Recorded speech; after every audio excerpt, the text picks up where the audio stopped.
No joke. I stood up in our Monday meeting, looked Mr. Felix in the face, and gave him a hot slap. The room went dead silent. My hands started shaking. My chest felt tight like someone tied rope around it. "Security!" someone shouted. I couldn't even explain why. My body was tired. My mind was fried. And I just snapped. The next thing I knew, I was in the office bathroom, sitting on the cold tiles, crying like a small girl. My wig had shifted. Mascara was all over my face. I looked like a wet rat. Later, the HR lady, Miss Janet, came to see me. "Lisa," she said softly, "you're not okay. You need help. Real help." Hi, story lovers. If you enjoy true emotional African stories like this one, don't forget to subscribe to Story and Soul. Like this video to support our work, share it with someone who loves great stories, and drop your thoughts in the comments below. We read every single one. Your support helps us keep telling powerful stories that touch hearts. They gave me 1 month off and told me to see a therapist. His name is Dr. David Benson, quiet place in Lekki. He's very good, she said. I rolled my eyes. Therapy? For what? But truth be told, I had no strength to argue. I was tired of crying inside KK and pretending I was fine at work. 2. The first sessions. His office looked like a hotel lounge. Clean couch, soft lights, small fake plant in the corner. The AC made me hug myself. Then he came out.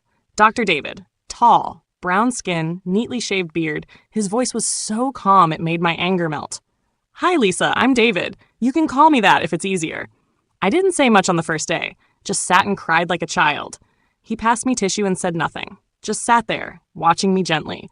"You're not broken," he said after a while. "You're just buried under too much." That line did something to me. By the 3rd session, I opened up. I told him about my mom's death, how my ex-boyfriend Sammy was cheating during the funeral week. I caught him texting a girl outside the church, how I lost myself trying to make people stay, how I always smiled even when I wanted to scream. "So you've been bottling everything in?" he asked. "Yes," I whispered. He told me to write letters, angry ones, to the people who hurt me, even if I'd never send them. That night, I wrote one to Sammy. "Dear Sammy, you wore a suit to my mother's burial and still had time to sneak out to text another girl. You hugged me with lies in your mouth. I hate that I still miss you sometimes, but I hope karma has good memory." I read it to David in our next session. He leaned forward. His voice was low. "How did it feel reading that?" "Like, I spat something out that's been choking me," I said. He smiled, and for the first time in a long time, I smiled too. But then I noticed it, the way his eyes followed my lips when I talked, the way he lingered when handing me tissue. Once, his hand touched mine and stayed there for a second too long. I told myself it was nothing, but deep down, something had started. There's something dangerous about feeling safe with someone who's not yours. I don't know when it changed. Maybe it was the day I walked in crying after bumping into Sammy at ShopRite.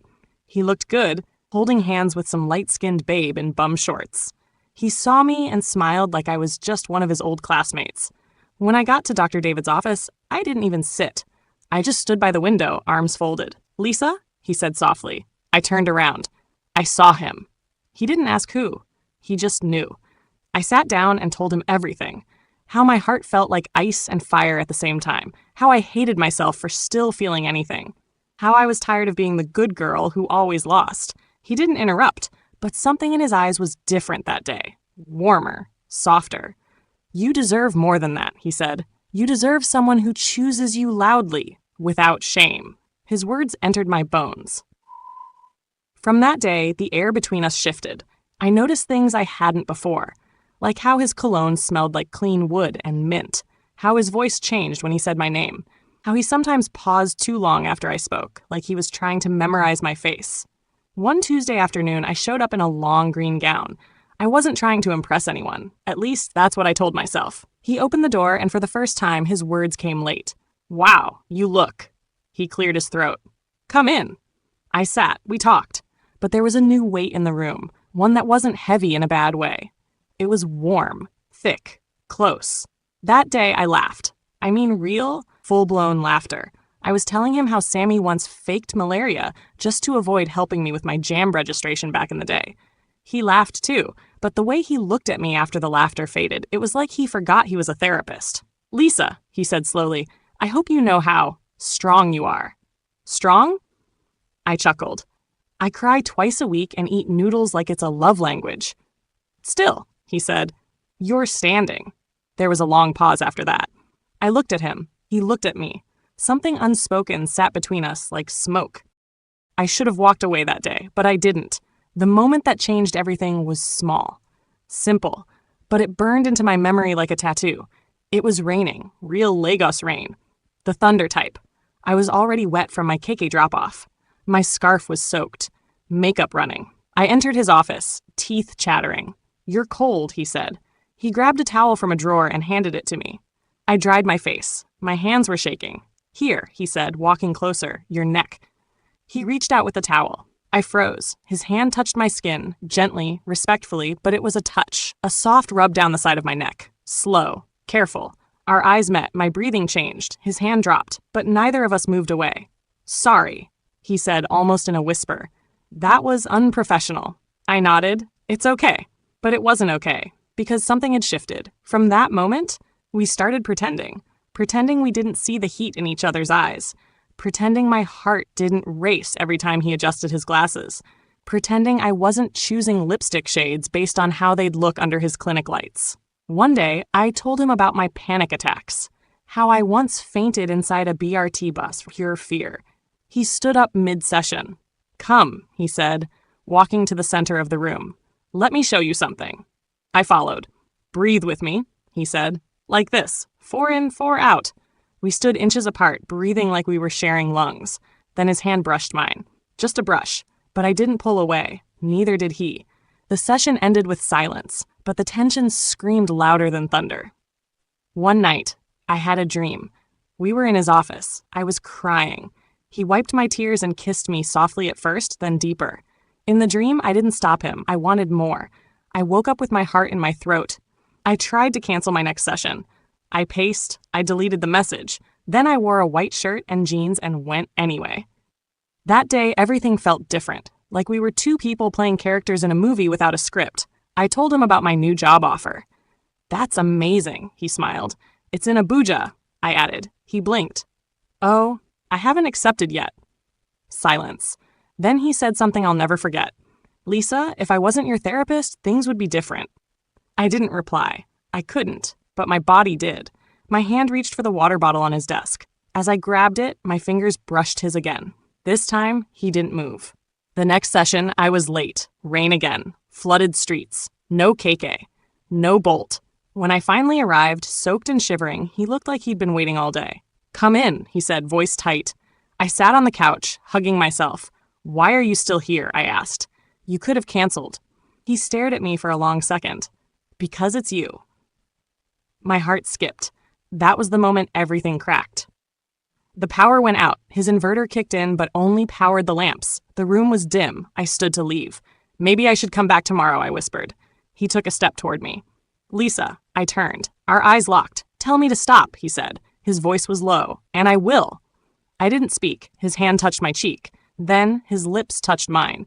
Not rushed, not aggressive, just full. I kissed him back. And in that moment, I didn't care about ethics or rules or titles. I just wanted to be held.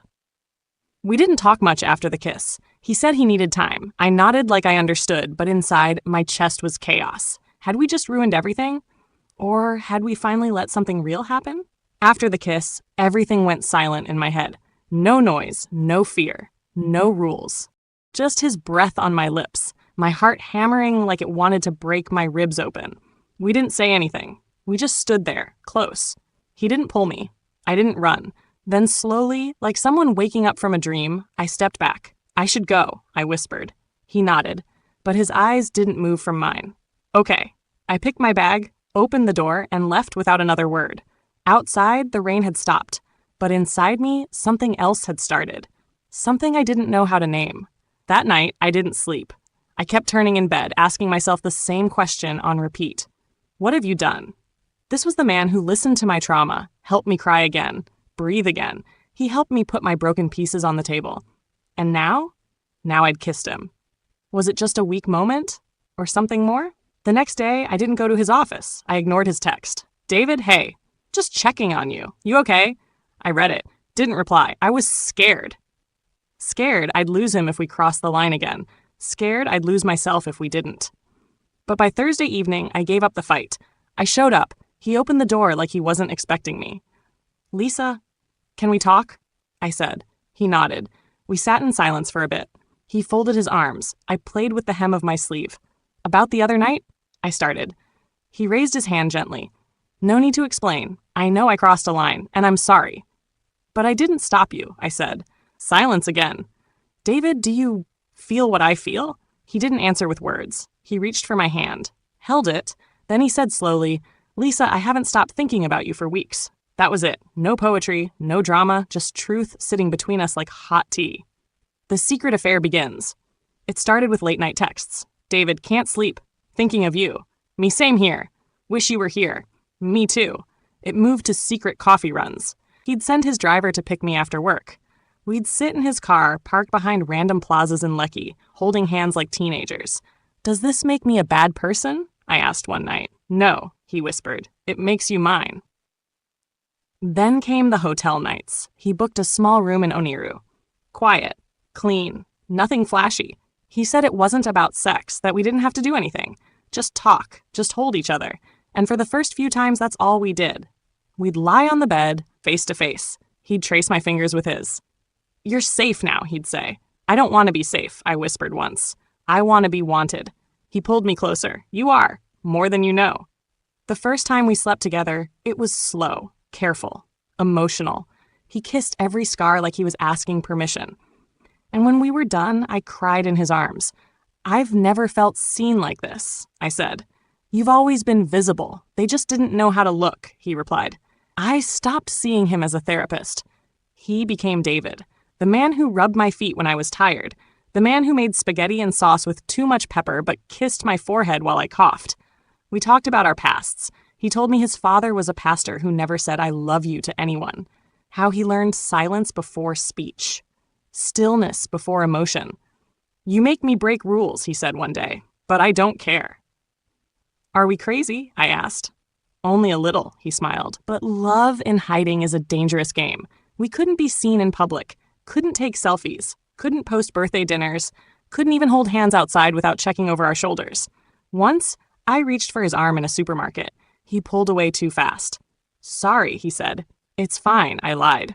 But it wasn't, because no matter how real it felt in secret, it still felt like shame in public. The lies started piling up. "I'm working late," I told my friends. "Client emergency," he told his receptionist. Every time I looked into his eyes, I saw love. Every time I looked into the mirror, I saw confusion. Was this romance? Or was I just another broken girl falling for the one person who listened? Then something happened that changed everything. We were in the hotel room, eating suya, laughing, watching a silly Nollywood film. Then his phone rang. He looked at the screen and pressed ignore. "Who was that?" I asked casually. "No one important," he said. I didn't believe him, but I kept quiet. 15 minutes later, the phone rang again. This time, I caught a glimpse of the name. Amara. My chest froze. "Who's Amara?" "Lisa." "Tell me," he sighed, rubbed his forehead. "She's my wife." Silence. I stared at him like he'd grown horns. "Wife?" I whispered. He nodded slowly. "We're separated. I didn't plan to lie. Wait, are you divorced?" "Not yet," he said. I stood up. "So I'm your patient? And your side chick?" "No. God, no. Lisa, please." But I was already backing away. The room felt too small, the air too hot. "You lied to me." "I didn't mean to. It's complicated. We haven't lived together in over a year. It's just the paperwork. Stop." Tears filled my eyes. I grabbed my bag and ran out. He didn't stop me. That night, I cried on the floor of my bedroom. Not on the bed, the floor. I felt dirty, used, fooled, all over again. Another man, another lie, another heart turned into ashes. I didn't leave my apartment for 2 days. I turned off my phone, turned off the lights, drew the curtains. I stayed on the floor with nothing but a bottle of water and a pillow I held like a baby. I didn't even cry the first night. The pain was too heavy. It sat on my chest like stone. How did I get here? From a broken relationship, to therapy, to sleeping with a married man. I kept replaying his words in my head. We're separated. I didn't plan to lie. It's complicated. All of it sounded like background music to a cheap Nollywood film. By day 3, I picked up my phone. 52 missed calls. David, David, David, over and over again. One from his office line, one from a number I didn't recognize, and a short message. David, I never meant to hurt you. Please let's talk. One last time. I didn't reply. But the silence didn't help either. My mind became loud, and when your mind gets loud, you start digging. I went online, typed, is it illegal for a therapist to date a patient? Page after page said the same thing. It's unethical, unprofessional, and in many places, illegal. My stomach turned. So what were we doing? What had I become? Just another case study for his next psychology conference. I tried to act normal. I showed up for work, smiled at my team, ate jollof rice during lunch break, but my body was acting. Inside, I was falling apart. The woman in the mirror wasn't Lisa anymore. She was someone I didn't recognize. A week later, I saw him. Not planned, not expected. I was buying airtime at a pharmacy in Lecky when I heard someone call my name. Lisa? I turned. She was standing by the juice shelf. Short braids, gold earrings, light skin, slim waist, pregnant belly. She looked familiar. Sorry, I said. Do I know you? She smiled, not rude, not warm either. Is this your number? She lifted a piece of paper. My old therapy registration slip. I blinked. Where did you get that? She stepped closer. I'm Amara Benson, David's wife. My mouth went dry. I couldn't speak. She didn't look angry. That made it worse. I found this in his office drawer, she said calmly. Saw your name. Your file? I just wanted to see the woman who made my husband come home smelling like hotel towels. My ears started ringing. I didn't know, I whispered. She raised an eyebrow. Didn't know what? That he was married? Or that you were patient number 43 in his book right after the girl from Chevron? My knees shook. I held the shelf beside me. You're not the first, she said, and you won't be the last. She turned around, took a bottle of juice, paid, and walked out. Just like that. No fight. No shouting. Just facts. The kind of pain that doesn't slap, it strangles. I walked out of that pharmacy like I had no bones. I didn't even take the airtime. My eyes blurred, my head spun. It felt like someone had pushed me into deep water and stood there watching me drown. I went home, sat in front of the mirror, stared at myself, and for the first time, I cried not because of what happened, but because of what I allowed. He knew I was broken. He studied me. He watched me spill my past, then filled the empty space like a lover and a thief. He didn't just touch my body. He touched my pain. And now he would go back home to his wife, to his house, his books, his clean white towels, while I sat here wondering if anything we shared was real. That night, I opened my old therapy notebook. I flipped to the page titled, What I Want in a Man, the list David made me write during session 6. Gentle, honest, safe, soft eyes, loyal, makes me feel like I matter. I tore it out, ripped it into shreds, and threw the pieces into the toilet. Then I flushed. Later, my phone buzzed again. Please, just one conversation. That's all I ask. I almost blocked him, but instead I typed, me, come tomorrow. One last talk. After that, we're done. The next day, I waited at a small cafe in Lecky Phase 1. Not the kind where lovers meet. The kind with white walls and no music, where people come to think. He walked in wearing a navy blue shirt, no tie, just that clean therapist look he always had. But I no longer saw calm in his eyes. I saw guilt and fear. Lisa, he started. Don't, I said. He sat. Silence. I didn't cry. I didn't scream. I just looked him dead in the face. Did you ever plan to tell me? He looked down. At first, I didn't think it mattered. Then things got real, and I didn't know how to tell you without losing you. I laughed once, dry. You never had me. You just had access. His eyes watered. It wasn't fake. What we had. David, stop. I leaned in. You're good at this. You know the exact moment a woman starts to melt. You listen, then become what she needs. You turn her tears into glue, then make her stick to you. That's not true. It is.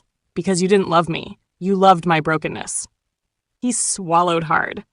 I'm sorry. I stood up. Sorry is cheap. You should know. You sell it for a living. I turned and walked out. He didn't follow me. He never did. I didn't go straight home after that cafe meeting. I walked and walked. Past street vendors, Danfo buses, laughing couples, and tired security guards leaning on gate rails. I just walked, like my body was trying to leave my soul behind. I felt empty. Not the kind of empty that comes from heartbreak. The kind that comes when you finally stop lying to yourself. I left Lagos 2 days later. No goodbye to anyone. Not even my neighbors. I packed 2 boxes, booked a night bus to Abuja, and didn't look back. I needed air. I needed silence. I needed distance from the version of me who thought love could be found in the arms of a man with a wedding ring in his back pocket. Abuja was quieter, slower, cleaner. I stayed with my cousin for a month, ate her burnt rice, helped her kids with homework, and watched old movies on her couch. Then I found a small studio apartment, 1 room, bed beside the kitchen type, cheap and peaceful. I started fresh. No more therapy. No more love letters. Just me, a kettle, and my journal. The first night in my new apartment, I made a promise to myself. No more falling for people who study your scars like textbooks. Healing wasn't fast. Or pretty. There were nights I still dreamed about him. Nights I imagined what he was doing. If he missed me. If he told Amara the truth. If he looked at her the way he looked at me. But slowly, those nights reduced. The tears dried. The ache became background noise. I started volunteering at a small counseling center in town. Not as a therapist, just admin support. Filing papers, answering calls, organizing schedules. Funny, right? From being the broken girl in the chair to sitting behind the desk where others booked theirs. One afternoon, a girl came into the office. Her hands shook as she filled her form. She kept glancing around like someone might jump her. She couldn't have been older than 23. I looked at her form. Name, Naomi. Issue, emotional abuse. Session preference, female therapist only. I smiled to myself. She didn't need to explain. I understood without words. That night, I wrote in my journal, sometimes pain connects us in ways language can't. You don't need to be whole to help someone else stand. And for the first time in months, I closed my eyes and slept without dreaming. Weeks passed, then months, then one Sunday afternoon, while cleaning out my drawer, I saw it. A folded paper. Old, stained at the edge. My letter to David. I had written it but never sent it. I wasn't ready then. But now I could read it. So I sat by the window, opened it, and let the words speak. Dear David, I don't know if this will ever reach you. Maybe you're still lying to women and calling it therapy. Maybe you've changed. Either way, I want to say this. For me, not for you. I came to you broken. Not just from Sammy. Not just from grief. But from life. From years of holding pain in my chest like unpaid rent. And for a moment, I thought you healed me. You didn't. You filled a space you knew was already cracked. You walked into my ruins, not to build, but to hide. You used my trust like a pillow. You made my trauma a stage for your own loneliness. And yet, I forgive you. Not because you deserve it, but because I deserve peace. I used to ask why. Why me? Why lie? Why blur the lines? But now I ask a better question. Why did I think I wasn't enough without you? I was never too emotional, never too damaged. I was just healing in the wrong arms. So this is not a love letter. It's not even a goodbye letter. It's a release. I release you from the version of love I thought you gave me. I release myself from the shame of falling. And I walk away. Not bitter, but wiser. Take care of yourself, David. I've already started taking care of me. Lisa. I folded the letter and dropped it in the bin. Then I opened my window wide. Fresh air blew in, and for the first time since the story began, I felt free. What do you think, story lovers? Was David a broken man who fell in love the wrong way? Or a manipulator who used therapy to get close? Drop your thoughts in the comments. And if you've ever trusted someone who betrayed you, share your story. You're not alone. Don't forget to check the top right corner of your screen for more powerful African stories like this one. Like, subscribe, share to support Story and Soul, where we don't just tell stories, we feel them.